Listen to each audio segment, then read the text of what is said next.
Assalamu alaikum rahmatullahi ta'ala wa barakatuh. Bonjour tout le monde, j'espère que vous allez très bien et bienvenue sur Français avec Lina.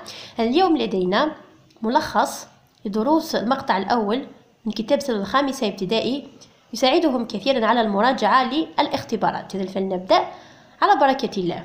دونك هذا المقطع يخص la description d'un animal، وصف الحيوان. قلنا les parties des animaux هي أجزاء جسم الحيوان. دونك على التلميذ أن يتعلم هذه المفردات جيدا، مثل لو ميزو، قلنا مقدمة وجه الحيوان، لي بات هي الأطراف، لي ديفونس هي الأنياب، هي أنياب الفيل، لا كو الذيل، لي غريف هي المخالب، لو كو العنق، لا ترومب خرطوم الفيل، لا كرينيير هي الشعر المحيط برأس الأسد، لي كورن القرون، لا فورور هي الفرو، لو بولاج هي جلد الحيوانات. دونك هذه المفردات على التلميذ أن يتعلمها، أن يحفظها نطقا وكتابة. كذلك تطرقنا إلى درس les adjectifs cardinaux. قلنا هي les chiffres en lettres، هي أرقام نكتبها بالحروف. sont toujours invariables يعني هي ثابتة لا تتغير، sauf ما عدا un au masculin au féminin نقول une. مثلا un éléphant، un lion نقول une gazelle، une girafe. كذلك 120 تكتب بهذه الطريقة، لكنها تأخذ لو اس عندما تأتي في الأخير. exemple 103 هنا كتبنا 100 بهذه الطريقة، لكن عندما قلنا 200 هنا أتى في الأخير، داكوغ، عكس هذه الحالة. دونك هنا 100 نضيف له لو اس. نفس الشيء بالنسبة ل 20. أما باقي الأرقام 2 3 10 1000 إلى آخره فإنها invariable يعني لا تتغير. هذا فيما يخص درس les adjectifs cardinaux. هنا على التلميذ أن يتعلم كيفية كتابتها بدون أخطاء، لأنه في الامتحان يمكن أن يكتب لك رقما ما في النص ويطلب منك أن تكتبه بالحروف. ثم في la grammaire تطرقنا إلى درس le sujet، le verbe et le COD. قلنا بأن الجملة البسيطة في اللغة الفرنسية تتكون من فاعل، فعل ومفعول به. نبدأ بلو سوجي. لو سوجي نجده في عدة حالات. الحالة الأولى يمكن له أن يكون un pronom personnel مثل je، tu، il، elle إلى آخره. يمكن كذلك أن يأتي لو سوجي un nom propre مثل نادر، أمينة إلى آخره. le nom propre قلنا اسم إنسان أو أسماء البلدان. أخيرا يمكن أن يكون un nom commun. un nom commun مثل la gazelle، le gardien هو اسم لا يبدأ بالماجيسكول مثل le nom propre. كذلك دائما نجده يتكون من un déterminant plus nom. هذا فيما يخص le sujet. رأينا كذلك le verbe الفعل. قلنا بأن الفعل يكون غير مصرف في الأصل، يكون à l'infinitif. مثال se nourrir يتغذى، vivre يعيش، manger يأكل. إذا استخدمناه في جملة فإننا سنصرفه. يدعى le verbe conjugué يعني الفعل المصرف. مثلا se nourrir يكون في à l'infinitif يعني في حالته عندما يكون غير مصرف se nourrir ينتهي ب er. إذا أردنا تصريفه نحذف er ونضيف les terminaisons حسب les pronoms personnels. مثلا في la description d'un animal نقول le lion se nourrit، مع الضمير il أو elle au singulier نقول se nourrit، نحذف er ونستبدله ب la terminaison it. نفس الشيء بالنسبة لي le verbe vivre، c'est un verbe de troisième groupe. نحذف هذا الجزء ونستبدله بلا terminaison نقول il أو elle vit. آخر فعل هو le verbe manger, c'est un verbe du premier groupe ينتهي ب ER. donc عند تصريفه نحذف ER ونضع les terminaisons والتي هي E, ES, E, ONS, EZ, ENT. كذلك نفس الشيء هنا بالنسبة le verbe être. être c'est à l'infinitif عندما يكون غير مصرف. إذا أردنا تصريفه نقول par exemple il est carnivore, il est sauvage. donc مع il ou elle au singulier نستخدم est. donc être à l'infinitif et c'est le verbe conjugué. avoir كذلك à l'infinitif a عندما نصرفه مع الضمير il أو elle. رأينا le complément d'objet direct, le COD, المفعول به في اللغة العربية.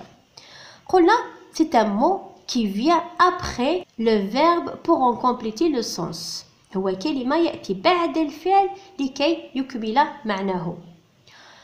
لإيجاده pour le trouver on pose la question quoi, ماذا أو qui. لنا هنا مثال exemple l'éléphant mange les feuilles d'arbres. الفيل يأكل أوراق الأشجار. هنا لدينا l'éléphant c'est le sujet.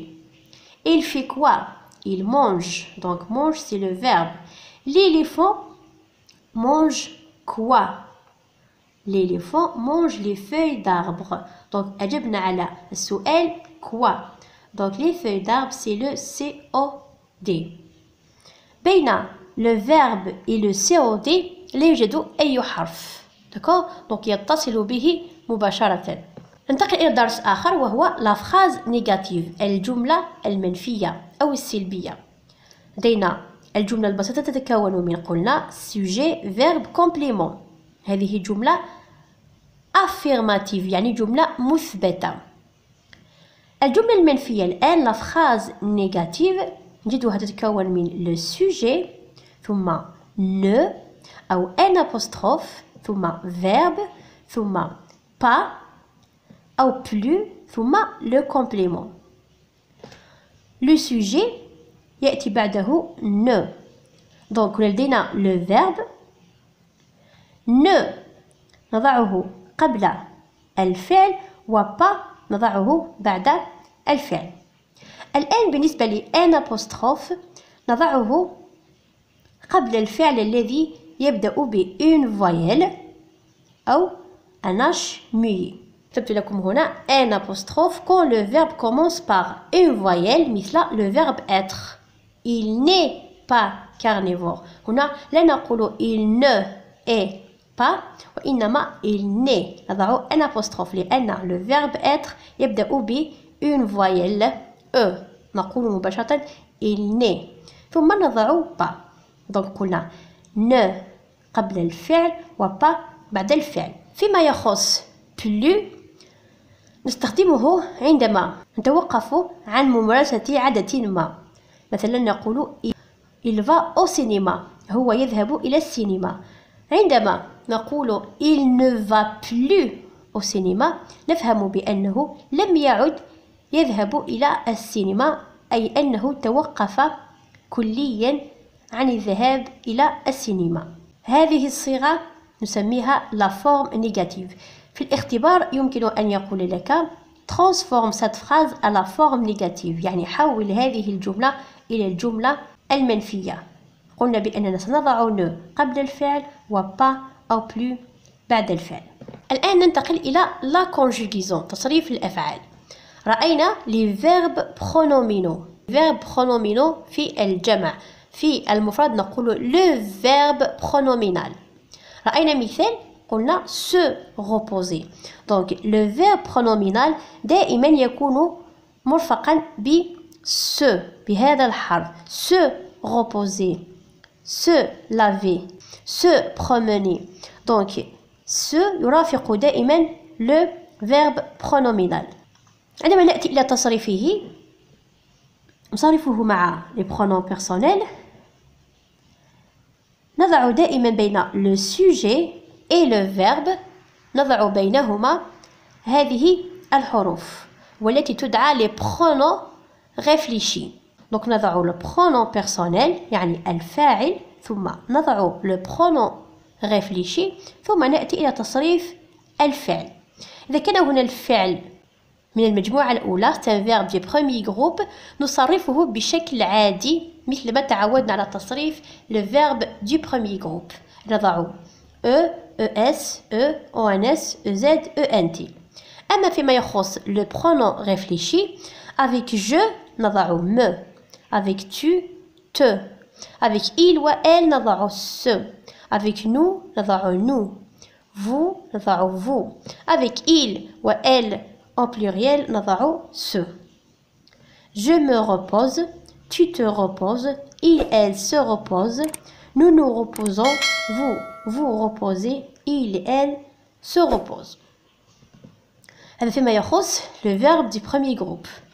رأينا كذلك في الكتاب le verbe s'appeler. s'appeler زائد الاسم. هنا par exemple نقول je m'appelle نبيل. دائما يتبع ب un prénom يتبع باسم. هنا كذلك نكتب le pronom ثم le pronom réfléchi. لكن هنا بما أن الفعل يبدأ ب une voyelle فإننا نحذف le e.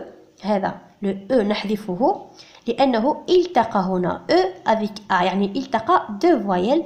نحذف le e ونستبدله ب l'apostrophe. je m'appelle ونصرفه بشكل عادي e es e ons ez ent. لكن هنا يجب أن نعلم بأن avec nous et vous يكتب ب l واحد.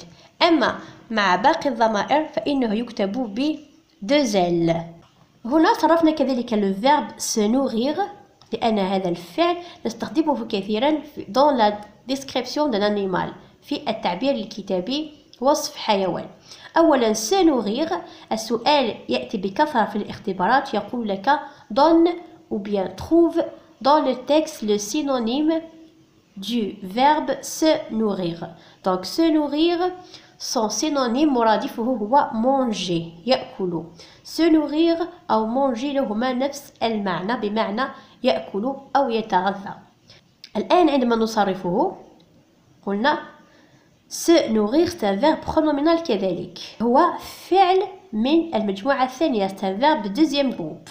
donc pronom personnel pronom réfléchi قلنا مع je نضع me ونصرف الفعل بشكل طبيعي تصريف الفعل du deuxième groupe au présent is, is, it, i2s-ons, i2s-ez, i2s-ent. ولي pronoms réfléchis علينا أن نحفظها me, te, ce, nous, vous, ce.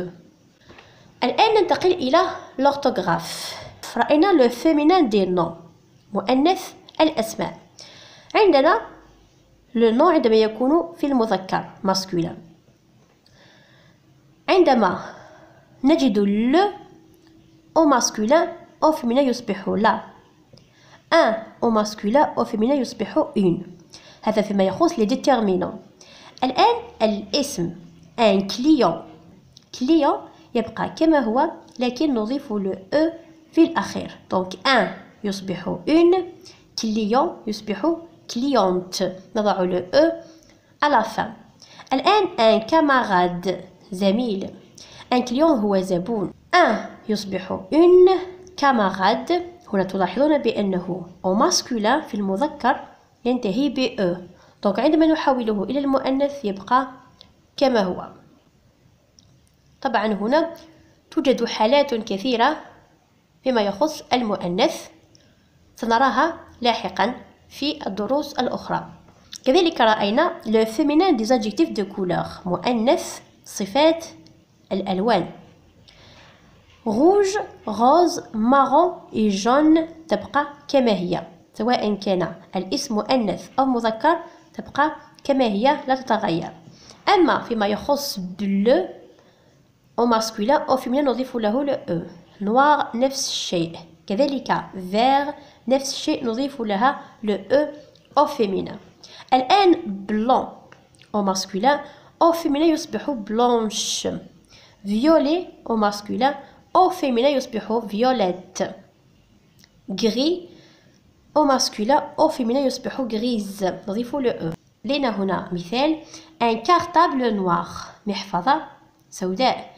une trousse نقول une trousse noire نضيف le e ل noir. رأينا كذلك درس les accents. رأينا l'accent aigu تكتب من اليمين إلى اليسار من الأعلى إلى الأسفل. exemple éléphant ننطق e. ثم l'accent grave من الأعلى إلى الأسفل تكتب من اليسار إلى اليمين.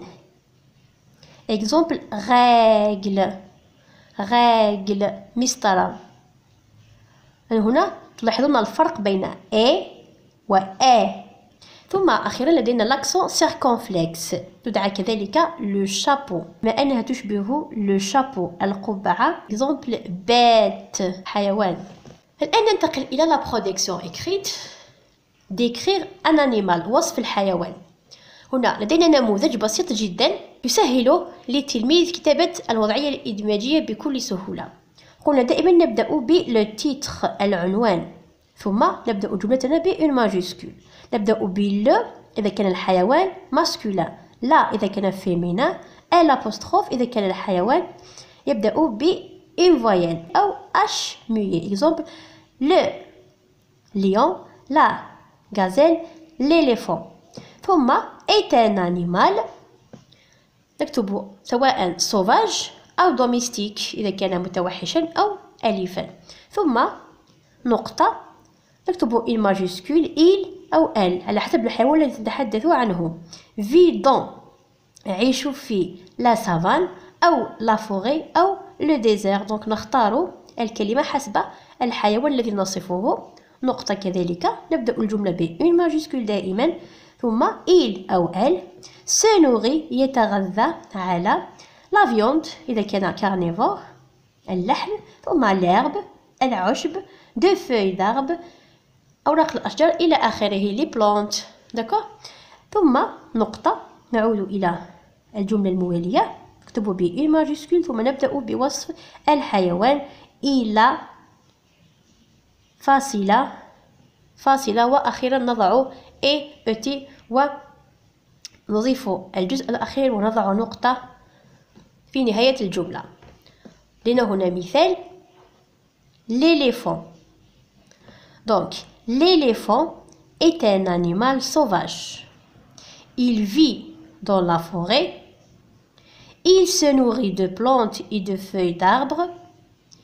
il est herbivore. il a une longue trompe, de grandes oreilles et de défense. هذه أبسط طريقة لوصف الحيوان. بهذا نكون قد وصلنا إلى نهاية الفيديو. أتمنى أن تكونوا قد استفدتم. أن الفيديو قد نال إعجابكم. إن كان لديكم أي سؤال أو استفسار لا تترددوا في تركه بالتعليقات. أشكركم على متابعتكم. أترككم في رعاية الله وحفظه والسلام عليكم.